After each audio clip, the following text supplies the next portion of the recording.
बिस्मिल्लाहिर्रहमानिर्रहीम। बात से बात प्रोग्राम में आपका मेज़बान सलीम सातियानी पाकिस्तान और पाकिस्तान से बाहर देखने वाले वो तमाम नाज़रीन जो इस वक्त हमारे इस प्रोग्राम को देख रहे हैं उन्हें खुशामदीद कहता है। इन अशार के साथ अपने इस प्रोग्राम का आगाज़ करने लगा हूँ कि हैरत से सारे लफ्ज़ उसे देखते रहे, हैरत से सारे लफ्ज़ उसे देखते रहे और बातों में अपनी बात को कैसे बदल गया। उठकर चला गया कोई वक्फ़े के दरमियाँ, पर्दा उठा तो सारा तमाशा बदल गया।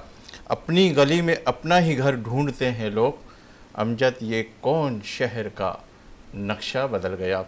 नाज़रीन, आज हम गुफ्तगू करेंगे सियासी माशी इस्तेकाम के हवाले से और लोगों में गैर यकीनी की कैफियत। क्या मुल्क तरक्की की राह पर गामज़न हो रहा है, हो जाएगा या होने वाला है?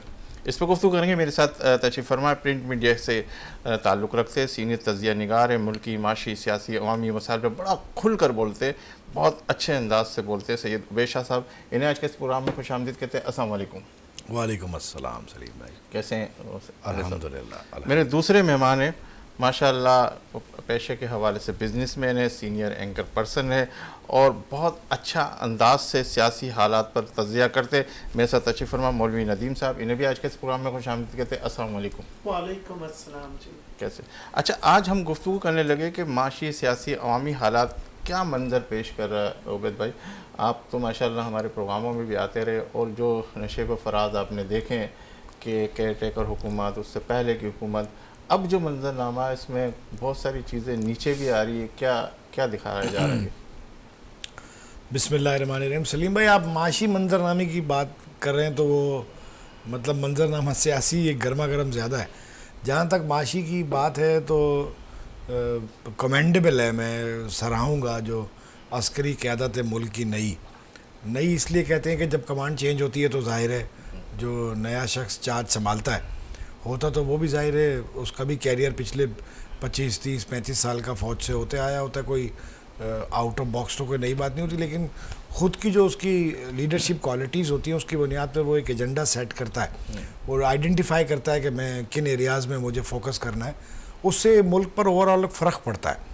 तो अभी जो चीफ़ ऑफ आर्मी स्टाफ ने एजेंडा सेट किया है, जैसे देखें अफ़गान ये जो नेशनल्स हैं और जो दूसरे गैर मुल्की भी हैं, उज़्बेक, चेचक, चेचन, बंगाली, बर्मी, ये इन सब लोगों को जो एक एजेंडा सेट किया गया कि इनको वापस भेजा जाए। इन्होंने गलत नादरा के शनाख्ती कार्ड बनवा लिए हैं, वो उन्हें ढूंढ के मनसूख किया जाए। बग़ैर शनाख्ती कार्ड बनवाए भी रह रहे हैं, उन्हें जो है वापस भेजा जाए।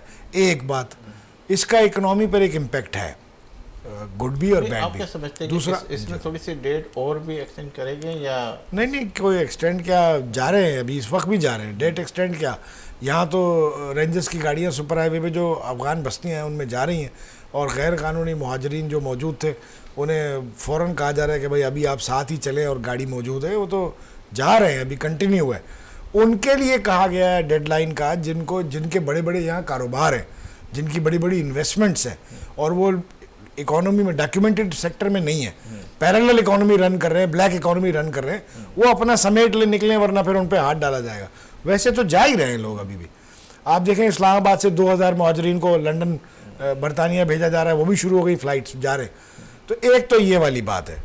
दूसरा, इसके साथ साथ आप देखें स्मगलिंग का जो एक बहुत ज़बरदस्त किस्म का पाकिस्तान की माशी निज़ाम में जड़ें फैल चुकी थी, तो हर चीज़ जो है स्मगल शुदा टके में यहाँ मिलती थी और जो डॉक्यूमेंटेड सेक्टर है, इंडस्ट्री है, वो बुरी तरह से सफ़र कर रही थी। उस पर भी बड़ा ज़बरदस्त काम किया गया। इसके अलावा काम की कंटिन्यूटी जारी रहेगी, जैसे इलेक्शन भी करीब आते जा रहे तो फिर वही सारा का सारा सुने। वो इलेक्शन करीब नहीं है, आपसे अभी खासे दूर है, आप फिक्र ना करें, इलेक्शन खासे दूर है और इलेक्शन तक ये कुछ चीज़ों का टारगेट्स जो पाकिस्तान के असल हुक्मरां हैं उन्होंने तय किया है और मैं तो हमेशा ही उन पर तनकीद करता हूँ। मैं तो सिविल सुप्रीमेसी का हामी हूँ और हमेशा से रहूँगा, जब तक आखिरी सांस है मैं यही समझूंगा कि हक़ जो है वो उन लोगों का है फ़ैसले करने का और पॉलिसी देने का जिनको लोग मुंतखब करें, इख्तियार दें। मगर एक निज़ाम पाकिस्तान में एक हकीकत मौजूद है कि असल इख्तियार तो किसी और के पास है। तो उनके जो इक़दामात अभी अच्छे हैं उनको मैं अप्रिशिएट कर रहा हूँ, और मैं उनकी तरफ, जैसे आप देखें अभी चंद कुछ दिन पहले, एक महीने और पहले भी बात कही थी कि नाज़िमाबाद में 5 गैर कानूनी हाइड्रेंट सालों से चुप के चल रहे थे, कोई पूछने वाला नहीं था।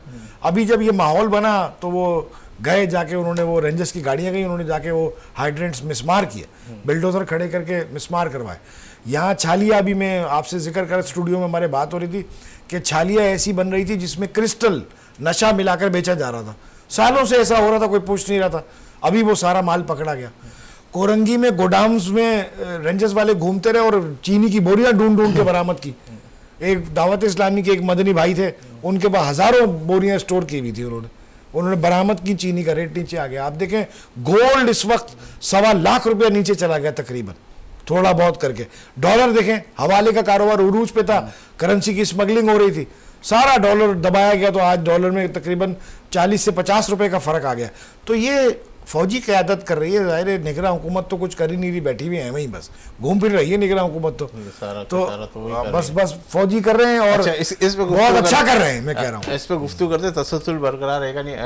नदीम साहब आपकी तरफ आता हूँ। माशाल्लाह प्राइवेटाइजेशन के हवाले से अगर मैं गुफ्तगू करूँ तो इस वक्त जो मौजूदा सूरत हाल है, IMF भी करीब करीब आ रहा है, तो उसके हवाले से आप क्या कहेंगे कि होनी चाहिए, नहीं होनी चाहिए? देखिए, प्राइवेटाइजेशन मुल्क के लिए बहुत ही ख़तरनाक होता है।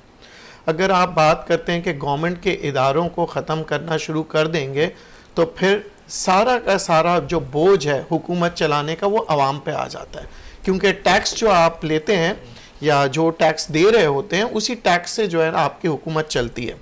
अगर हम बात करते हैं कि जी इदारे जो है, आम तौर पे लोग कहते हैं कि जी नुकसान कर रहे हैं, ये कर रहे हैं, तो वो तो हुकूमत का कसूर है ना जी, कि इदारे नहीं चला पाते।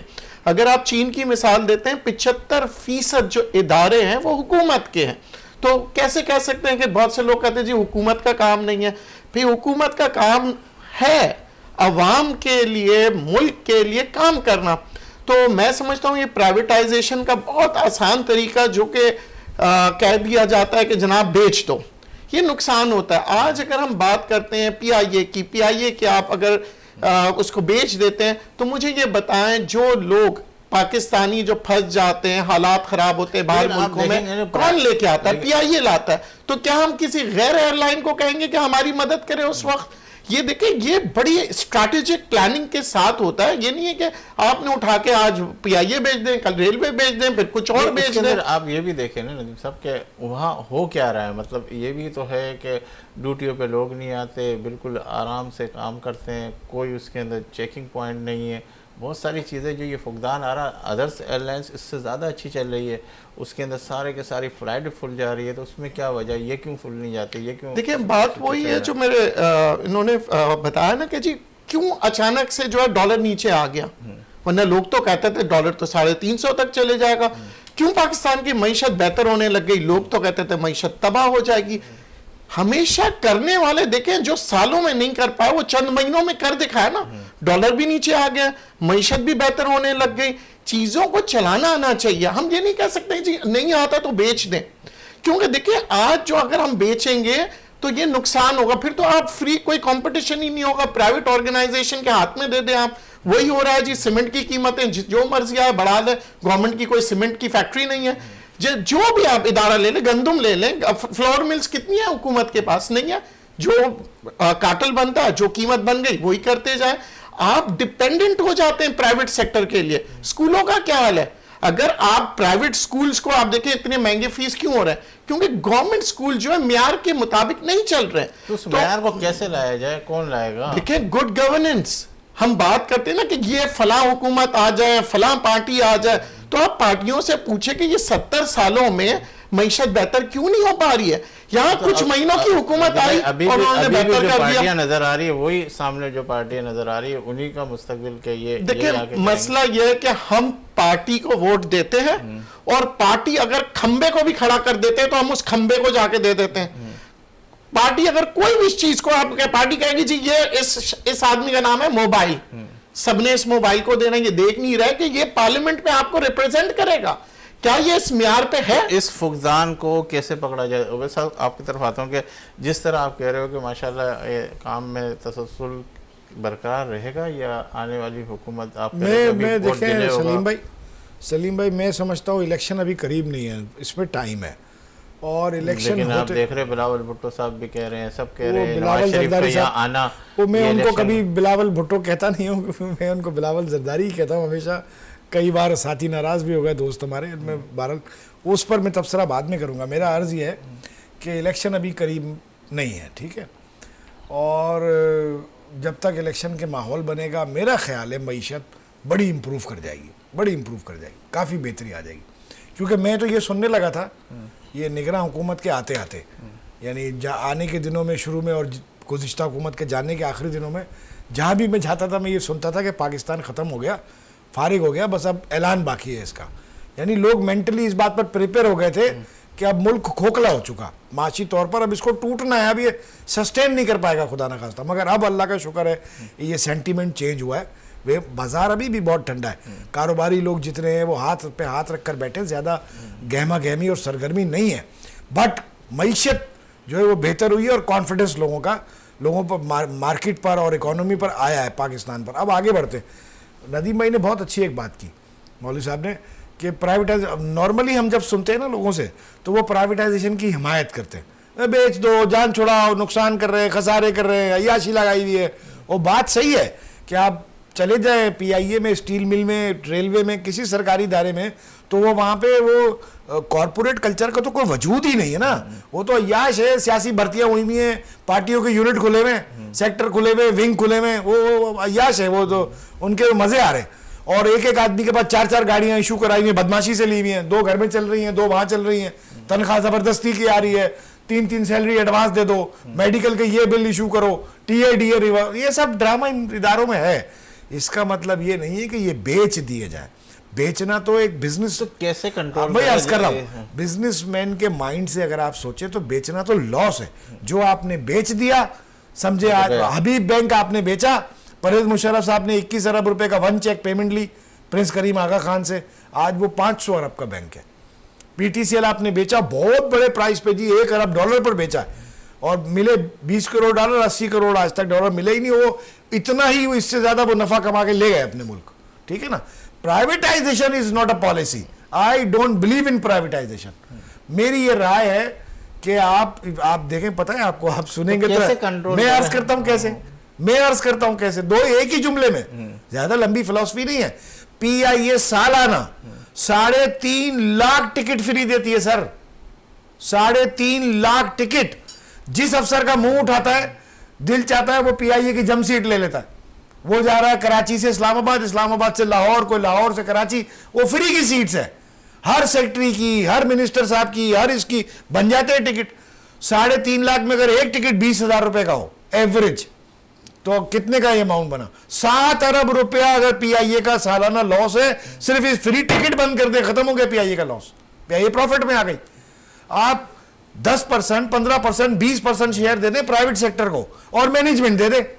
वो कहे भाई गवर्नमेंट का आप प्रॉफिट करोगे, इतना गवर्नमेंट को आएगा, इतना आप लेके जाओ, चलाओ, आप बेच नहीं रहे, हम एक ग्रुप बनाओ अच्छा, और आप टेक ओवर करो, अपने डिसीजंस लो, कॉर्पोरेट एडमिनिस्ट्रेशन लाओ, माहौल पैदा करो, अच्छा करो, फ्लाइट टाइम पे जाए, टाइम पे आए, नए रूट्स खोलो, नए जहाज लाओ लीजिंग पे। पुराने के ऊपर ही सही सेटलमेंट नहीं है तो फिर नए की तरफ देखें, ये तो अब अगर आप किसी काम को करने जाएंगे तो होगा ना, नहीं करने जाएंगे तो फिर ये बात ही करना बेकार है। आप कहें बस ये नहीं, बात जो होना है वो हो सकता है, ऐसा नहीं है कि वो नहीं हो सकता, बस करने वाले नहीं है। नहीं, आप ये कह रहे हैं इलेक्शन मुझे नज़र नहीं आ रहे, इस पर गुफ्तगू करते हैं। नदीम साहब आपकी तरफ आते हैं कि जिस तरीके से नवाज शरीफ साहब वापस आए, तो क्या आपको नज़र आ रहा है कि इलेक्शन वक्त मुकर्रर पे होंगे, या कुछ 1-8 महीने आगे पीछे हो सकते हैं, या बहुत ही डिले होंगे? नहीं, देखें, मुझे इलेक्शन फरवरी में नज़र आ रहे हैं, क्योंकि 15 मार्च को जो है ना तकरीबन 50 के करीब जो है ना सेनेटर्स का टर्म पूरा हो जाएगा। तो उसको मद्देनजर रखते हुए अब मैं समझता हूं फरवरी में अगर ये इलेक्शन करेंगे तो टाइम अच्छा खासा इनके पास होगा, क्योंकि फिर नेक्स्ट इनका जो स्टेप होगा वो सेनेट की तरफ आना होगा। तो ये, और फरवरी में इसलिए कह रहा हूं कि अभी टाइम चाहिए। देखिए, इलेक्शन कमीशन को भी टाइम चाहिए, पार्टीज को भी टाइम चाहिए। बहुत सी जो हमारे फैसले इस वक्त पेंडिंग में हैं, वो फैसले आएंगे अवाम की तरफ, लोगों का वो फिर रुझान आएगा इलेक्शंस का। तो मैं समझता हूं इन सबको हैंडल करने में फरवरी तक बड़ा मुनासिब टाइम होगा, और फरवरी में इलेक्शंस होने ही होने, क्योंकि अगर आप इलेक्शन नहीं कराते फिर मार्च में आप क्या करेंगे? आपके तकरीबन 50 सेनेटर्स तो वो तो टर्म खत्म कर चुके हैं, तो क्या आप मुल्क जो है बगैर सेनेटर के, बगैर असेंबलीज के तो नहीं कर सकते। ठीक है। नहीं सर, अब हमारे साथ टेलीफोन लाइन पे सेक्रेटरी जनरल GDA मंझे हुए और सीनियर सियासतदान सफदर अब्बासी साहब। अस्सलाम वालेकुम।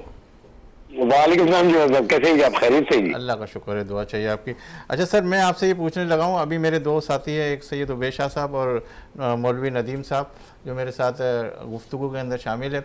उनसे मैं यही कह रहा था, एक कह रहे हैं कि मुझे इलेक्शन नज़र नहीं आ रहे, क्या आपको ये जनवरी फरवरी में इलेक्शन होते हुए नज़र आ रहे हैं? देखिए जी, इसकी थोड़ी सी हमें तवज्जो करनी पड़ेगी मेरे ख्याल में। ये गुज़श्ता ये जो अनसिक्योरिटी की जो फजा पैदा हुई है, मैं समझता हूँ उसके हमें बैकग्राउंड में जाना बहुत जरूरी है। जी जी। आई थिंक सबसे पहले जो जब पंजाब असेंबली और KP असेंबली को डिसॉल्व किया PTI की गवर्नमेंट ने, तो तकरीबन बाकी जितनी जमातें हैं, उसके बाद जब उन्होंने डिमांड की असेंबलीज की 90 डेज के अंदर, तो वो सुप्रीम कोर्ट का फैसला भी आया, बाकी सारी की सारी जमातों ने असेंबली में खड़े होकर उसको अपोज किया, और जिसकी वजह से जो है ना वो जो है ना जो प्रेशर पड़ा, उस प्रेशर के अंदर इलेक्शन कमीशन ने 1.5 देने से इनकार कर दिया, सिक्योरिटी की जो एजेंसीज थी उन्होंने सिक्योरिटी देने से इनकार कर दिया, गवर्नमेंट ने पैसे देने से इनकार कर दिया।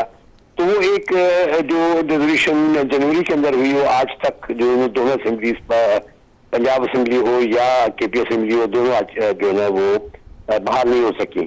इसके बाद जो है ना मैं समझता हूँ दूसरी बात आई, जब CCI की मीटिंग हुई। CCI की मीटिंग में जितनी भी पार्टीज थी जो कि गवर्नमेंट में थी और जितने भी चीफ मिनिस्टर्स थे वो रिप्रेजेंटेड थे, उन्होंने जब पास किया वो अपना जो नए सेंसस को जब उन्होंने अपना उस पर साइन किए नए सेंसस के ऊपर, उसको रेटिफाई किया सेंसस को, तो उसके बाद जरूरत इस बात की हो गई और इलेक्शन कमीशन ने को भी ये जवाब मिला कि जी हमें दोबारा डिलिमिटेशन करनी है। लेकिन डिलिमिटेशन का जो पूरा का पूरा जो प्रोसीजर है वो तकरीबन 3 से 4 महीने चलता है, तो उस सारे अमल के अंदर जो हम तो नवंबर तक तो पहुंच ही गए हैं अभी। अब आने वाले दिनों में जो दूसरी जो अनसर्टेनिटी मुझे नजर आ रही है वो ये है कि अब मियां साहब का फैक्टर है, मियां साहब जो ना वापस आए और उनको एक नजर ये आ रहा है कि उनको एक फैसिलिटेशन मिली है, और उसके नतीजे में जो है ना ये नजर आ रहा है कि PMLN दोबारा जो है ना खास तौर पर जो है पंजाब के अंदर प्रॉब्ली एक बड़ी दोबारा जो है उसको एक कुव्वत की तरफ जो है ना ले जाने के लिए मियां नवाज शरीफ जरूर कोशिश करेंगे। अब इस सारे अमल के अंदर साथ ही साथ जो है ना पाकिस्तान तहरीक इंसाफ चूंकि एक बहुत बड़ी क्राइसिस से गुजर रही है, जो भी इसके जवाब निकल सकते हैं और जवाब नहीं भी निकल सकते, लेकिन एक वो बड़े क्राइसिस से गुजर रही है। तो मैं समझता हूँ इस बैटल ग्राउंड पंजाब के अंदर जो है ना बहुत सीरियस हुआ है, और मैं समझता हूँ कि मियां साहब के लिए चैलेंज भी ये है कि जी वो आने वाले दिनों में क्या वो अपना वोट बैंक दोबारा बहाल कर लेते हैं, क्या वो जो ना जो उनकी ऑनवर्ड जो ना पंजाब में PMLN का जो फोर्स था और उनकी जो वोटिंग स्ट्रेंथ थी। सफदर साहब, अभी भी मेरे सवाल का अभी तक जवाब नहीं आया कि इलेक्शन नजर आ रहे हैं, क्योंकि मैंने आपको मैं ये तमाम अनाज देखिए, मैं एक तवजीह बयान कर रहा हूँ ना, इन तमाम अनाज को जब आप देखते हैं तो गालिबन जो जनवरी का तो इलेक्शन मुझे मुश्किल नजर आ रहा है। लेकिन दूसरी बात जो अभी मेरे भाई ने कही उन्होंने जिक्र किया सेनेट के इलेक्शन का, मैं समझता हूँ ये एक ऐसा जो है ना आगे हमें हमारे सामने एक दीवार खड़ी है जिसके अंदर अगर हम नहीं करते तो फिर पाकिस्तान का मौजूदा टोटल जो डेमोक्रेटिक सेटअप है वो बिल्कुल जो है ना वो उसका तहस नहस हो जाता है। तो मैं समझता हूँ कि अब इससे मुश्किल मरहले में तो आप नहीं देखते सफदर साहब तो कि जिस तरह नवाज शरीफ साहब आए तो कुछ ऐसी उम्मीदें हो गई है कि अब इलेक्शन तकरीबन करीब है 70-80%।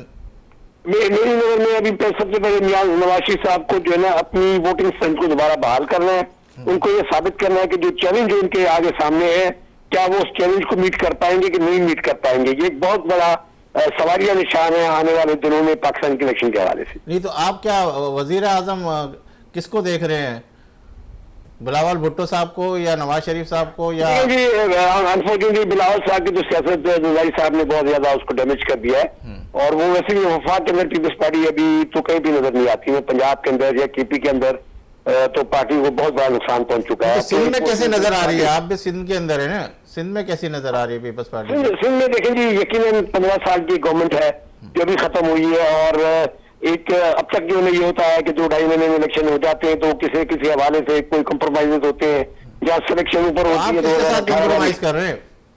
मैं हमारा कोई कंप्रोमाइज नहीं, हम ग्रैंड डेमोक्रेटिक अलायंस अपनी जगह पे खड़ा है और हम यकीनन बाकी जमातों को जो है ना कोशिश करें कि जी 1-to-1 फाइट के अंदर जाएं, जिसके अंदर बाकी जमातें भी जो है सारे अमल के अंदर हमारे साथ जो है अपना किसी इलाक की या किसी अंडरस्टैंडिंग की पोजीशन पे आए, जैसे जीआई का सर हमारे साथ। अगर आपको पीपल्स पार्टी दावत देती तो आप जाएंगे उनके साथ मिलके इलेक्शन लड़ने के लिए? लेकिन वो टाइम गुजर गया, पार्टी आपको सियासत का तो पता ही है कि सारे के सारे लोग अगर एक साथ एडजस्टमेंट होती है तो आप किसके साथ ज्वाइन करने की कोशिश करेंगे? बात यह है कि पीपल्स पार्टी तो वो पार्टी है ही नहीं। जिस पार्टी को मैं जानता हूँ, जिस पार्टी के अंदर मैं वर्चुअली पैदा हुआ, वो पार्टी तो वो पार्टी नहीं रही। अब तो जो है जो है ना चंद जो है ना लोगों का जो है ना जो मुनफरद पसंद जो आप किसके साथ जाना चाहेंगे? है आप किसके साथ जाना चाहेंगे? मैं जीडीए का सेक्रेटरी जनरल हूँ। मैं ग्रैंड डेमोक्रेटिक अलायंस में हमारी 5 जमाती इत्तेहाद है। इंशाअल्लाह हम खड़े हैं और इंशाअल्लाह इसी प्लेटफॉर्म से इलेक्शन में जाएंगे। अच्छा, सैयद उवैस शाह साहब मेरे साथ हैं, ये भी कुछ सवाल करना चाह रहे थे। अब्बासी साहब तो माशाल्लाह बड़े ज़बरदस्त सियासी शऊर रखते, पूरी ज़िंदगी उन्होंने सियासत में गुजारी है और बड़े मारूफ सियासी रहनुमा है। मैं ये कहूँगा कि देखें जीडीए की एक अच्छी मूव जो है वो ये है कि राशिद सुमरो साहब को मैंने हालिया सरगर्मी में देखा कि वो एक ऐसा इत्तेहाद बनाने की कोशिश कर रहे हैं जो पीपल्स पार्टी का अगले आम इंतखाबात में बड़े अच्छे तरीके से मुकाबला कर सके और वो जो वैक्यूम है उसको फिल करे। एक बात बड़ी काउंटेबल कही है अब्बासी साहब ने कि हर दफ़ा ऐसा होता है, पिछले 15 सालों में 5-5 साल में ऐसा हुआ कि 2.5-3 महीने में इलेक्शंस हो जाते थे, तो अल्टीमेटली जो गई भी हुकूमत है उसका असर रसूख चल रहा होता था, उसकी मर्जी की निगरान हुकूमत होती थी और सरकारी अफसरान भी जो है वो दबे हुए सहमे हुए होते थे। लेकिन इस दफ़ा ये माहौल 15 साल के बाद तब्दील हो गया, अब वो माहौल नहीं है, ठीक है ना। और कंट्रोल जो है वो ओरिजिनली कंट्रोल वो लोग नहीं आए जिन्हें जाती हुई हुकूमत ने चाहा काबीना में लाना। सवाल और हाँ नहीं, मैं तो अपनी राय दे रहा हूँ। सवाल तो अब्बासी साहब से करना मेरा बनता नहीं, मैं तो सिर्फ यही कह रहा हूँ कि जो जीडीए का माहौल अब बना है, बल्कि मैं मशवरा दूंगा भाई साहब को कि मशवरा दूंगा कि कुछ अपना किरदार बढ़ाने के लिए लोगों तक ज़रा ज़्यादा जाएं, लोगों में घुले मिलें, ताकि ये जो और जमीन। अच्छा सर, आप एक तो हमारे उवैस शाह का कोई जवाब भी आप दे सकते हैं और मैं ये कहूँगा कि आपका मंशूर क्या, आपकी पार्टी का मंशूर क्या है, ताकि हम आपकी बात को आगे पहुँचा सकें कि इस वक्त जो हमारे पूरे पाकिस्तान में और दीगर ममालिक में ये प्रोग्राम देखा जा रहा है। देखिए मेरे से सवाल है जी। जी जी, आपसे सवाल है। देखिए जी, शाह साहब ने बिल्कुल जो दुरुस्त बात कही है। एक्चुअली क्या है कि जी हमारा एक मॉडल 2018 के इलेक्शन में लाड़काना अवामी इत्तेहाद एक हमने बनाया था, जिसके अंदर तमाम जो ना फोर्सेस जो थे वो लाड़काना अवामी इत्तेहाद में शामिल हुए, जिसके अंदर जेयूआई शामिल थी, जिसके अंदर पीएमएलएन शामिल थी, उसमें एसपीपी के हमारे दोस्त थे। तो हमने यहाँ पे मिलकर एक इलेक्शन लड़ा और लाड़काना के अंदर जो है ना मोहम्मद अब्बासी जो मेरे भतीजे हैं, हम वो जीडीए के प्लेटफॉर्म से 2 दफा यानी एक दफा जनरल इलेक्शन जीते, फिर उनको डिसीट करवाया गया, उसके बाद भी जो है बाई इलेक्शन जीते। तो हमने जो है यहाँ पे एक मॉडल बनाया, जिस मॉडल को हमने कोशिश की कि जीपी साहब हमारे जो जीडीए के सरबराह हैं उनसे गुफ्तगू शनीद है, उनसे मुशावरत के बाद जो है ये फैसला किया हमने कि भाई इसको हम जो है सिंध के लेवल पे बड़ा करें और तमाम वो जमातें जो कि ज्यादा हमदर्दी किस तरफ जाने की है? सिंध में अगर आप आते हैं तो किससे अटैचमेंट हो सकता है आपका? लेकिन ये सब तो ये सारी की सारी जो मेरी तो वैसे सेक्रेटरी जनरल जीडीए के, क्योंकि बाकी जमातें जीडीए का ऐसा नहीं है। मसलन जेयूआई हमारे इत्तेहादी जरूर हैं और इस एमक्यूएम के साथ हमने अभी जो लीडर ऑपोजिशन के मसले पे हमने उनको सपोर्ट किया और उनकी हमने लीडर ऑपोजिशन की थ्रू ही हमने जो है ये जो भी नेगोशिएशन हुई केयरटेकर गवर्नमेंट की, हमने उसमें इनडायरेक्ट हिस्सा भी लिया। तो मैं समझता हूँ कि आने वाले दिनों में जितनी भी सियासी जमातें जो कि इस वक्त पीपल्स पार्टी से नाला है, इस मौजूदा पीपल्स पार्टी में बहुत से अपने जो इत्तेहादी से उनसे जो अपने आप को दूरी इख्तियार की हुई है। तो तमाम लोग इस ये चाहते हैं कि सिंध के अंदर ये तब्दीली आए और सिंध के अवाम सबसे ज्यादा जरूरी समझते हैं। इसी के 15 साल के अंदर जो सिंध की तबाही है, शहरों की तबाही है, देहातों की तबाही है, स्कूल है। अच्छा सफदर साहब, मैं आखिरी सवाल आपसे करने लगा। बिल्कुल आपकी बात समझ में आ गई कि जिस तरीके से सुनहरी हो वो सब सामने है। नवाज शरीफ मुल्क संवारने आए, क्या वो संवार देंगे इस मुल्क को? नहीं, सबसे पहले तो मैंने देखा बताया आपको, ये कहा कि सबसे पहले तो मियाँ साहब को अपनी वो पोजीशन जो उन्होंने पंजाब के अंदर खास तौर पर जो लूज की है, इतने सारे अर्से के अंदर बाहर रह के और पीछे उनकी जो 16 महीने की जो पीडीएम की गवर्नमेंट थी उसने बहुत ज्यादा नुकसान पहुंचाया है पीएमएलएन को। सबसे पहले तो मियां साहब को जो है ये जब भी वो अपने केसेस से फारिग हो, सबसे पहले अवाम नास के अंदर उन्होंने अपनी उस पोजीशन को बहाल करना जो 92 से लेकर और 2008 बल्कि 2018 तक जो उनकी पोजीशन पंजाब के अंदर रही। सबसे पहले उनको जब बहाल करके वो बाहर निकलेंगे तो फिर पता लगेगा कि जी पीएमएलएन किस पोजीशन में आया, वो अवामी लेवल पे जो है दीगर फोर्सेस का मुकाबला कर सकती है या वो सिर्फ जो है वो कोई एस्टेब्लिशमेंट की सपोर्ट की बुनियाद पे आगे बढ़ना चाहती है। तो ये बहुत बड़े इश्यूज हैं जो मैं समझता हूँ आइंदा आने वाले महीने 2 महीने में जाके हमें उसके बारे में सारा मंजरनामा सामने आ जाएगा। अच्छा, मैं इस्तेकाम पाकिस्तान पार्टी का मुस्तकबिल के हवाले से एक सवाल करना चाहता हूँ कि वो उसको कैसे देख रहे हैं। आखिरी सवाल आपसे यही करूँ। देखिए, इस्तेकाम पाकिस्तान पार्टी मेरी नजर में तो अभी तक तो जो पीटीआई को जो छोड़ के गए हैं वो आए हैं, अभी तक उन्होंने जरूर पार्टी अपने रजिस्टर करा लिया है, निशान भी डाल उनको मिल गया है, लेकिन अभी उनकी एक्टिविटी ग्राउंड पे नहीं है। अभी उनकी सारी की सारी जो भी एक्टिविटी है वो ड्राइंग रूम तक महदूद है।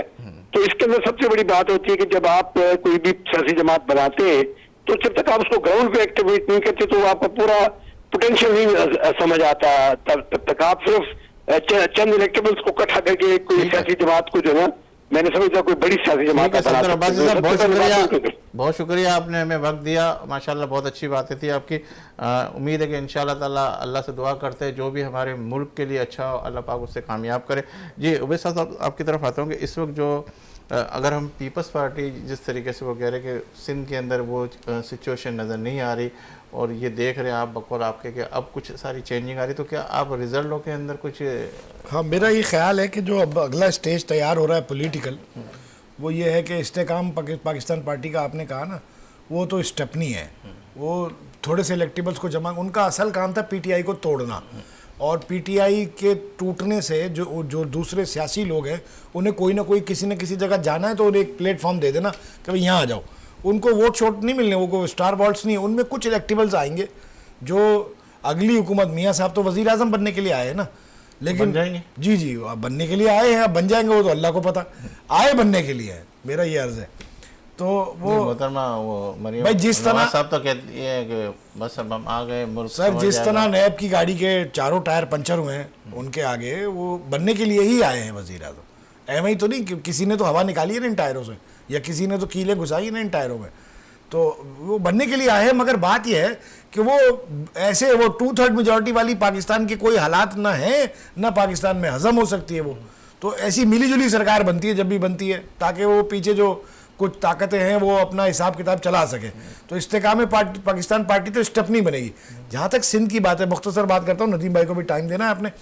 मुख्तसर बात ये कि सिंध के जो हालात है ना, सिंध में ऐसा किया जा रहा है, मैं क्यों कह रहा हूँ कि आगे बढ़ेंगे, ये सेनेट का तो कोई सलूशन निकल आएगा, उसको आप भूल जाएं। हमारे पास पटारी में बहुत होते हैं, बड़े बड़े निकल आते हैं जब ज़रूरत पड़ती है, वो सेनेट का कोई इशू नहीं है। बढ़ेंगे आगे इलेक्शन, मैं भी यही हूँ, आप भी यही हैं, बढ़ेंगे आगे।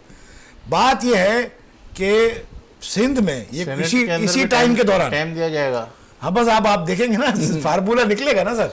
अच्छा। लेकिन ये कि बढ़ेंगे आगे, और ये हालात पैदा किए जाएंगे कि मियाँ साहब के मुकदमात धुल जाएं, कुछ वो आ जाए, लेवल प्लेइंग फील्ड जो वज़ीर आज़म साहब कहते हैं ना, वो इमरान खान साहब को न मिले, उसका पूरा बंदोबस्त हो जाए, इस्तेकाम पाकिस्तान पार्टी थोड़ा अपना काम वाम कर ले।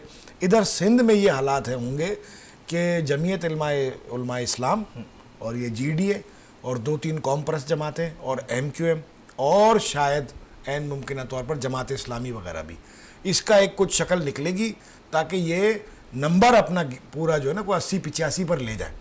कुछ MQM की सीटें, कुछ जो है वो जमीयत उलमा की सीटें, कुछ पीर साहब की सीटें, कुछ GDA की, कुछ मिला जुला के नंबर पूरा हो कि गवर्नमेंट एक दूसरी गवर्नमेंट, अल्टरनेट गवर्नमेंट बन सके। ये मेरी एक राय है। तो आप क्या चेयरमैन PTI का क्या मुस्तकबिल देख रहे हैं? फिलहाल तो तारीख है।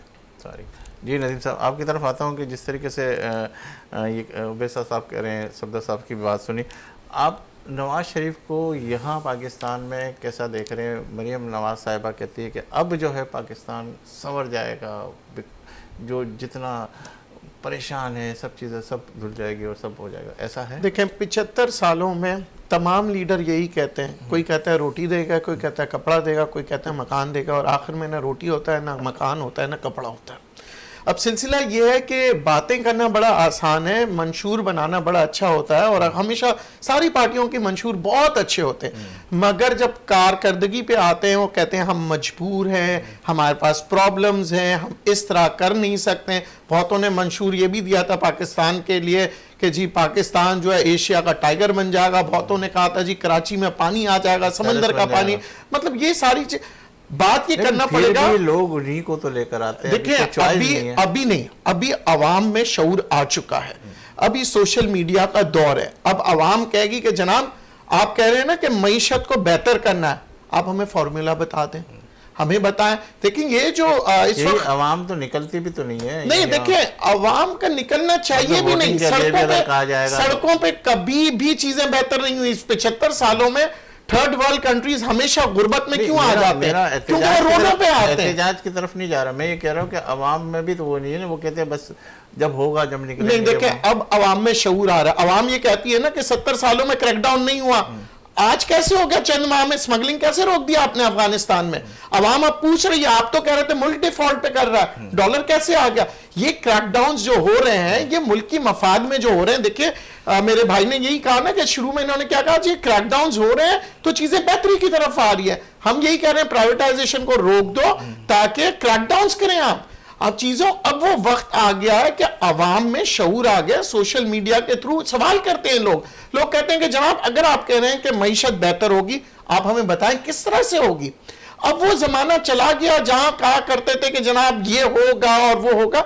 अब लोग सोशल मीडिया में सवालात करते हैं लीडर से कि जनाब अगर आपकी कोई पॉलिसी है तो हमें बताइए। उसको पार्टी से नहीं निकाल दिया जाता अगर जो सवालात। देखिए अब वो दौर खत्म हो गया। जिसने भी लीडरशिप में डिक्टेटरशिप आई इन 75 सालों में, आप देख लें डिक्टेटर्स कहां चले गए, या जेल में या रेल में। रेल में मतलब भाग जाते हैं, जेल में मतलब अंदर हो जाते हैं, और फिर यही कहा जाता है कि जनाब क्या होगा। एक तो डिक्टेटरशिप खत्म हो गई है क्योंकि लोगों में शऊर आ गया। वो जमाना चला गया जो गांव देहातों में लोगों को पढ़ना लिखना नहीं आता था, बोलते थे इधर अंगूठा। अब तो वो लोग भी सोशल मीडिया को देखते हैं, अपने हर एक के पास एक मोबाइल फोन है। चेंज देख रहे हैं आप? मैं माशरे में चेंज देख रहा हूं। मैं ये देख रहा हूं अब लोग आने वाला इलेक्शन जो है बड़ा मैं समझता हूं टफ होगा और मिक्स गवर्नमेंट आएगी। आप ये नहीं देखेंगे कि जनाब एक ही हुकूमत कर रही है।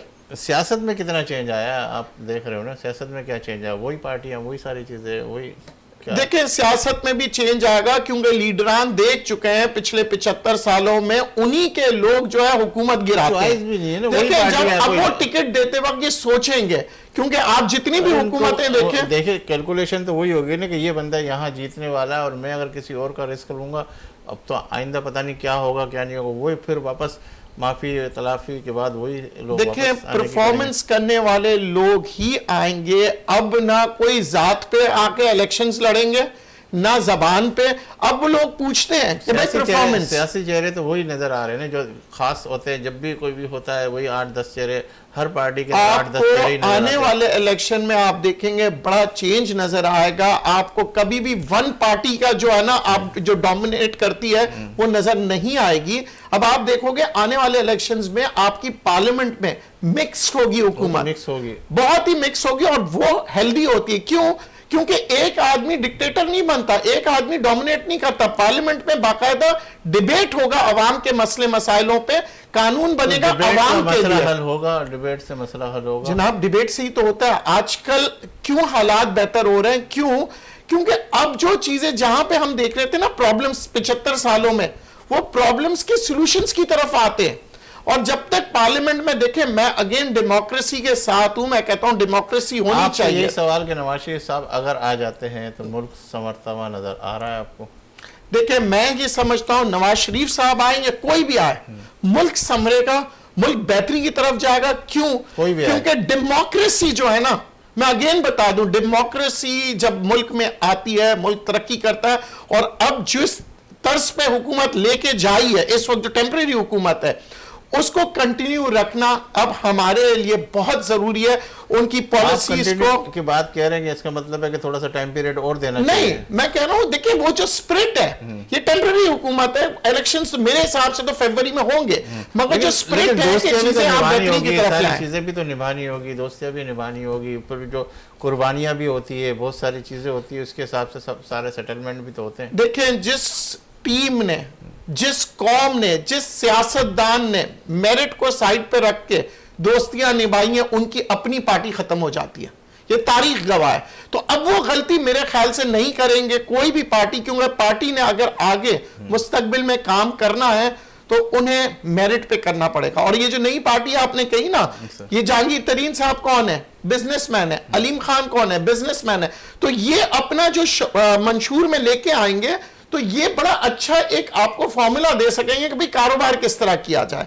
इनके मंशूर में इकोनॉमिक एक्टिविटीज आपको नजर आएगा। और सेकंड, इलेक्टेबल्स जो है ना, मतलब वो काफी धक्का खा चुके हुकूमत हैं। आएगी। तो आपको कुछ इनसे मिलेगा, कुछ पीपल्स पार्टी का होगा, कुछ जीडीए का होगा, तो एक गुलदस्ता बनेगा पार्लियामेंट में। चले ऐसा गुलदस्ता भी हम देखते हैं। आप कह रहे हैं कि इलेक्शन नहीं, जबकि हम देख रहे हैं कि लोग जो है ना, अभी आप देख रहे हो कि मीडिया के ऊपर ये खबर भी चल रही है कि सहाफ़ियों को भी एक पास के हवाले से, इंटरनेशनल सहाफ़ियों की बात की जा रही है कि वो भी कवरेज के लिए आ सकते हैं। उसके वो इलेक्शन होंगे तो जरूर आएंगे, जब होंगे तो नहीं, तो इलेक्शन के हो रहे हैं तभी तो ये उसके लिए कहा जा रहा है वो ना कि आप उनको अपनी इसलिए तो सारी नहीं, चीज़ें जमा कराएं। उनको इसलिए तो नहीं बुलाया जा रहा कि करवाएं आगे, जब होंगे तो बुला लिया जाएगा। नहीं, तो अभी से अगर ये देखे मेरी बात सुने, दिखाया जा रहा है कि भाई अब आप अप्लाई कर सकते हैं, जब कुछ ना कुछ होने वाला तभी तो अप्लाई के लिए कहा जाता, नहीं तो कभी भी वो नहीं। इंटरनेशनल लेवल के ऊपर अगर ये बात कही जा रही हो, उसके बाद खामोशी हो जाए तो बड़ी। देखें ये तो अवाम तो इंगेज रहते हैं ना, अवाम को तो इंगेज रखना होता है, वो इंगेज रहेंगे, लेकिन गैर महसूस तरीके से और मुनासिब ग्राउंड्स पे मुनासिब तौजीहात के साथ ये वक्त और बढ़ेगा आगे। ये बात मेरी ये राय। नवाज शरीफ साहब के बारे में देखें, नून लीग के बारे में आप ये समझ लें कि वो इलेक्शन में इंटरेस्टेड नहीं है, ना हो तो ना हो। अभी तो उनका माहौल ही नहीं इलेक्शन का। आप कहें कि हम अगले महीने करा रहे तो वो तो चीख उठेंगे, भाई ये क्या बात हुई, हमें तो लेवल प्लेइंग फील्ड ही नहीं मिली। अभी तो मियाँ साहब को बहाल होना है, नाअहली के ख़िलाफ़ ऑर्डर आना है, मुकदमात मुअत्तल होने हैं, उनके कागजात जमा होने और मंजूर होने वाले हालात पैदा होने हैं, ठीक है ना। पहली तो ये बात है। साथ में उनका असल मसला ये है, मरियम बीबी का, वो कहती है कि इलेक्शन भले ना हो, हमें हुकूमत भले ना मिले, हमारी ही तो है, इमरान खान को इक़्तिदार में नहीं आना चाहिए, 10 साल इलेक्शन ना हो, इसको दूर रखो इक़्तिदार से। उनका तो असल मसला ये है, ठीक है ना। तो वो दोनों एक दूसरे की, मैं पहले भी एक दफ़ा कह चुका हूँ कि इमरान खान और मरियम बीबी दोनों एक दूसरे के मवाफिक भी हैं और एक दूसरे के बराबर भी हैं, एक ही जैसे हैं दोनों। नहीं, अब बिलावल भुट्टो को कैसे देख रहे हैं आप? बिलावल भुट्टो साहब तो इलेक्शन, बिलावल जरदारी साहब देखें, बिलावल जरदारी साहब की मैं ज़ाती तौर पर तबसरा करना नहीं चाहता, बड़े एक लीडर हैं और बड़े मजे हुए ज़ीरक सियासतदान का एक उनमें से अंदाज़ झलकता है। उनके वालिद साहब की उन पर छाप है जो मतलब कोई राय लोग आम तौर पर, अमूमी तौर पर अच्छी नहीं पाई जाती है उनके बारे में माली मामलात के हवाले से, लेकिन वो एक बड़े कदावर सियासतदान है, एक कौमी पार्टी के सरबराह है और उनमें से छलकता है एक उनका जो कॉन्फिडेंस है, उनका जो सोच है, दूर की नज़र है। फ़िलहाल उनका वफाकी सतह पर हुकूमत बनाने का कोई स्कोप नहीं है। जो जैसे सफदर अब्बासी साहब ने कहा, सूबाई सतह पे है, सूबाई सतह पे, सूबाई सतह पर मैं अभी अर्ज़ कर चुका हूँ, जो अगले हालात नज़र आ रहे हैं जिसकी तैयारियाँ की जा रही, मैं भी अर्ज़ कर चुका हूँ कि एक मुतवाज़ी सियासी ताकत जो है बनाने की कोशिश की जा रही है, क्योंकि पीपल्स पार्टी की तो बहुत 15 सालों में रूट्स बन गई ना, हर जगह एक बड़ा टोला है जिसने हर तरफ जो है लोगों को, अपने ग्रुप के लोगों को फ़ायदा पहुँचाया और उसका बदला वो इलेक्शन में लेते हैं। जरदारी साहब ने इससे पिछले इलेक्शन में क्या किया था? जरदारी साहब ने इससे पिछले इलेक्शन में 50,000 नौकरियां बांटी थी। सिंध में तो हर आदमी को सरकारी नौकरी चाहिए, कुछ नहीं करना उसको, साईं आप जान ले लो, सरकारी नौकरी दो बस। कहाँ पे है? समझे, प्राइवेट सेक्टर में काम करने को तैयार नहीं कोई सिंध का नौजवान। अयाज लतीफ पलीजो साहब कहते हैं सिंध के नौजवानों को कि भाई ड्राइविंग सीखो, कुकिंग सीखो, कंप्यूटर सीखो, फला सीखो, प्राइवेट सेक्टर पे जाओ, नर्सिंग सीखो, मेडिकल, कुछ ना कुछ टेक्निकल स्किल लो, लेकिन यहाँ हर किसी को सरकारी नौकरी चाहिए। उनके पास टोटका है, वो वोट लेने का टोटका हल है उनके पास। हर वो वडेरे को, ताकतवर आदमी को कहते पीपल्स पार्टी का टिकट ले लो और नौकरियां देते, बांटो। चले, अगर हम पीपल्स पार्टी, नवाज शरीफ, नून लीग, अगर इसके अलावा मैं MQM को देखता हूँ, JUP को देखता हूँ, इस्तेकाम पार्टी को देखता हूँ, तो उनका क्या मुस्तकबिल नज़र आ रहा है आपको? इस्तेकाम पाकिस्तान पार्टी का कोई मुस्तकबिल नहीं है, स्टपनी है। मैंने अर्ज़ किया आपसे, जब जब ज़रूरत पड़ेगी निकाल के थोड़ा सा जैक उठाएगा, वो नहीं है यहाँ। अलबत्ता ये है कि सिंध में ऐसे हालात बनाने की कोशिश की जा रही है कि जिसमें जमीयत उलमा इस्लाम, GDA, MQM और कौम परस्त 2-3 तंजीमें, इनके मामलात जो है ना बढ़ जाए, इनका एक पॉलिटिकल पोजीशन बढ़ जाए, इनको वोट इतना पड़े कि किसी की 10 सीट, किसी की 12 सीट, किसी की 15 सीट मिलके 80-85 के फिगर पे आ जाए। MQM 40 सीटें 45 सीटें लेती रही है सिंध में। अच्छा, महंगाई की तरफ अगर मैं आऊँ, जिस तरीके से महंगाई एकदम थोड़ी सी कंट्रोल हुई, इसका तसल्सल, जिस तरह पेट्रोल की कीमत कम आई है, तो क्या आइंदा आने वाले दिनों के अंदर भी कुछ इस तरह की सूरत हाल नज़र आएगी? देखिए, ये बहुत अच्छी बात पे आप आ गए, इख्तितामी लम्हात है। मैं आपको एक अर्ज़ करूँ, पाकिस्तान में बिजली के 42 करोड़ यूनिट सालाना मुफ्त दिए जाते हैं। 42 करोड़ यूनिट, ठीक है ना। अगर एक यूनिट आप 18-20 रुपये 22 रुपये का भी लगा ले तो आप नंबर देख सकते हैं कि कहाँ जा रहा है, ठीक है ना। तो पाकिस्तान को अगर तरक्की करनी है, सरवाइव करना है, चलना है, तो पाकिस्तान को ये जो तरीका है ना, ये जो रविश है, ये बदलनी होगी। इसको तो ख़ात्मा करना ही होगा, इसके अलावा तो कोई चारा नहीं है। करेगा कौन? आप नए टैक्स लगा के, करेगा कौन, तो आप ये आई डोंट नो, मैंने ये नहीं कहा कौन करेगा या कोई कर सकता है, मैंने कहा इसके बगैर चारा नहीं है। यानी मैं आप बैठ जाएं या मैं बैठ जाऊं, कोई भी बैठ जाए, करना यही पड़ेगा। ये है सर्वाइवल, इसके बगैर सर्वाइवल नहीं होगा। ये फ्री के पेट्रोल, ये एयर कंडीशन 24 घंटों का चलना सरकारी महकमों में, ये लंबी लंबी गाड़ियों के प्रोटोकॉल्स, ये बिजली के फ्री यूनिट, ये एयरलाइंस के फ्री टिकट, ये अब कल्चर ख़त्म करना होगा। आप गरीब पर टैक्सेशन जितनी बढ़ाते जाएंगे पैसे निकालने के लिए, आप अपना टीपा करते चले जाएंगे, बिल्कुल लेट जाएंगे। इख्तिताम की तरफ आपका सफ़र जो है ना वो तेज़ होता जाएगा। अगर आपको सरवाइव करना है, आप आए हुकूमत में या मैं आऊँ, कोई भी आए, आपको ये सारे इक़दाम, ये मराहत जो है ना, नाजायज़ मराहत, इनका इख्तिताम करना होगा। नंबर 1 बात, लेकिन फौरी नहीं है, थोड़ा आहिस्ते आहिस्ते, स्टेप बाय स्टेप, नहीं तो एकदम सारा के सारा माहौल चेंज हो जाएगा। फ़लस्तीन के हवाले से एक दो बात कर लें, फिर इसके बाद फ़लस्तीन के बारे में मैं क्या कहूँ। इसराइल को हक है, वो मारे उनको, बिल्कुल सही है इसराइल का मारना उनको। इसराइल के बाद ताकत है। हम तो क्या मुस्लिम बिरादर ये वो फालतू बातें करते, हम टिकटॉक पर डांस करने में बिजी हैं, ठीक है ना। हम जो है वो प्रैंक्स करने में बिजी हैं, हम नशों में लगे हुए हैं, हमारे यहाँ डांस पार्टियाँ हो रही हैं। अब हमारा कोई क्या, हम फ़लस्तीन की हैं, वी स्टैंड विद फ़लस्तीन, इससे कुछ नहीं होता। उनका क्या फ़ायदा है? क्या करें? कुछ भी नहीं कर सकते सर, हम फारिग हैं इस मामले में। वो फ़लस्तीनियों ने आखिर में वो गज़ा की पूरी पट्टी खाली करनी है।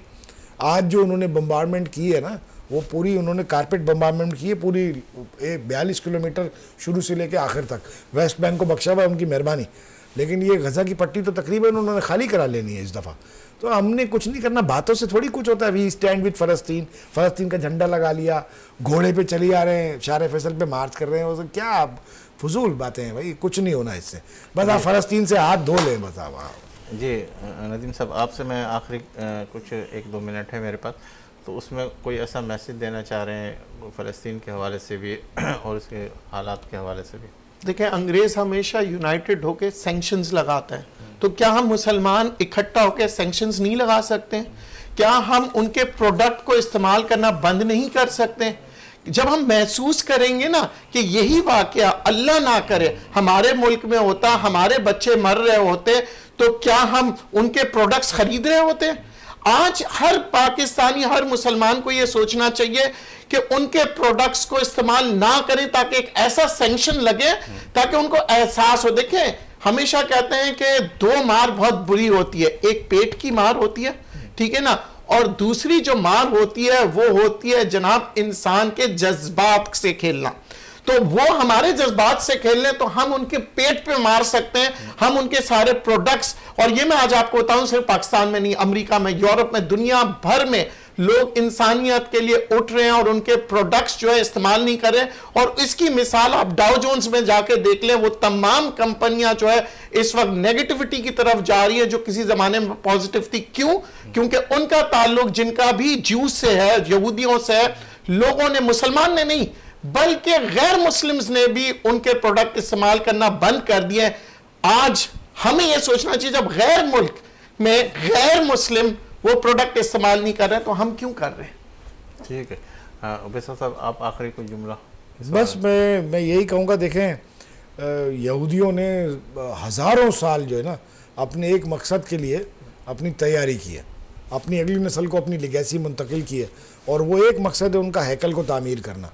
आंखें उनकी उसी तरह मरकूज़ हैं कि हमें ये अपना मकसद हासिल करना है। अगली नस्ल पिछली वाली का एजेंडा लेके आगे बढ़ जाती है।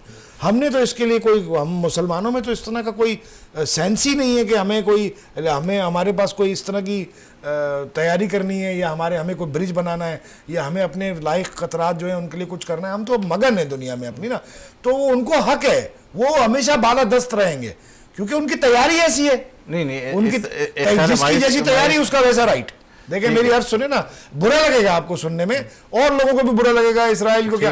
इसराइल बिल्कुल, वक्त मेरे पास खत्म हो गया। बहुत शुक्रिया नदीम साहब, बहुत शुक्रिया। मैं ये कहूँगा लफ्ज़ों में नहीं, हकीकत के अंदर हमें कुछ करना है, हमें अपना भी एहतसाब करना है।